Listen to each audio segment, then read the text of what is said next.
Thank you. I will have to rely on notes because my English isn't so good when I'm in front of an audience. So my name is Bedard Wien, and I sit on the executive committee of CLASSE. CLASSE is the coalition large de l'Association pour une solidarité syndicale étudiante, and it's a very long name. Basically, it is a Quebec national student union representing more than 100,000 members. And in the last 6 months in Quebec, CLASSE has led the longest and broadest student strike in the history of this province. Now, 2 years ago, before that strike started, I would never have imagined I would be standing here today talking with British public sector workers in Camden Town Hall.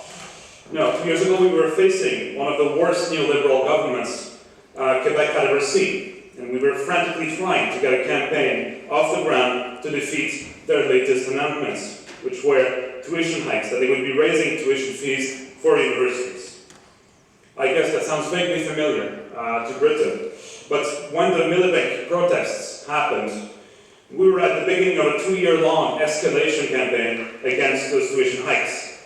And instead of jumping straight to massive rallies, we started small. We started by phoning our MPs, we started by organizing small demonstrations, small instances of direct action.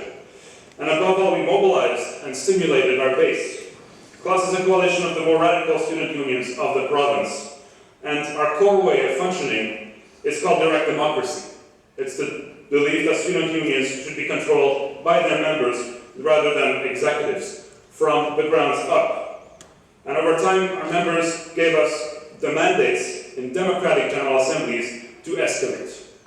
On November 10, 2011, about a year before the tuition hikes would actually be implemented, we held a massive protest in Montreal. About 30,000 students attended, but we didn't stop there.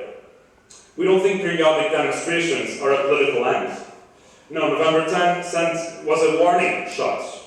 It was an ultimatum. On that day, we said to the Liberal government that this is the first of many other protests. And if you do not abandon these tuition increases, we will go on a general strike. Now, predictably, that Liberal government did not abandon the tuition increase. And as predictably, hundreds of thousands of students over February and March of this year voted in favor of striking and continuously renewed their strike. Thus began what is now called Maple Spring in Quebec. On March 22nd, 1 month into the general strike, 200,000 demonstrators demonstrated in Montreal, and we thought we could never top such a huge demonstration. After all, it was the largest demonstration Canada had ever seen. Yet the government did not even open a line of communication, not even a negotiation table. He didn't even open a line of communication. He refused to meet with the students. And so the strike continued, and we responded to every of their sneers by more protests, more direct action, more disruption. And very quickly, you saw 4 or 5 such actions happening per day, attended by hundreds and thousands in Montreal and in the rest of the province. And at the same time, artistic endeavors blossomed, and the public society held a public spirited debate about tuition hikes, about what education is about the orientations of our higher education system. It was the blossoming of a new democratic movement. And responding to that democratic movement, the government responded by police repression. The strike saw more than 3,000 Quebecers arrested and detained, and a comrade of mine even lost its right eye to a rubber bullet, along with someone else.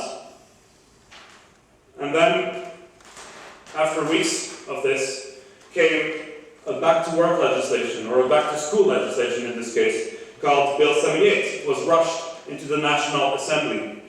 And it made certain demonstrations illegal. It made picketing in front of schools illegal. And it imposed heavy fines on organizations and individuals picketing and demonstrating. But at last, we are not attached to the particular organization. We are attached to the movement. We are attached to the values we defend. And so we defied the law. We announced in the public conference that we would defy the law, no matter what. And days after the bill was passed, we decided to hold a massive demonstration defying that law. And 250,000 Quebecers responded to this call. and they illegally demonstrated in the streets of Montreal.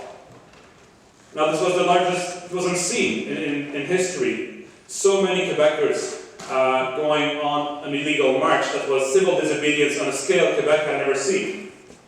And today, months later, militant unionism, popular mobilization, and disruptive triumphed. The maple spraying triumphed. The current government, the current Quebec government, is now taxing the rich to fund a tuition freeze and the end to user fees in our healthcare system. We, Quebec, are going against the global grain of neoliberalism. And this success can be replicated here. But it will be hard work. Unions and other progressive groups will have to take risks.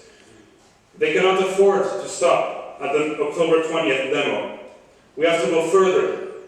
Governments do not respond to economic pressure first and foremost. On one hand, bankers, managers, bosses have prime access to the ears of policymakers. On the other hand, strikes and continued disruption are just as effective in getting their attention. For instance, during our strike, the private sector was begging the government in long open letters in newspapers to settle the crisis, as it was proving too disturbing for the wealthy's portfolios. That can be replicated. Now, Ed, Dave, and Mick like to say that we're all in this together, as you mentioned. And they're right, we are in this together. Working people, the youth, students, women all across the world are facing the same neoliberal attacks. And in Spain, in Greece, in the US, in Quebec, we have mounted a global response. Britain is next in line. And whatever struggle the working people of Britain build, we Quebecers will be standing beside them. And I will be standing beside you at that march on October 20th. My friends, it will take hard work, but we can win. Unions can win. Thank you very much.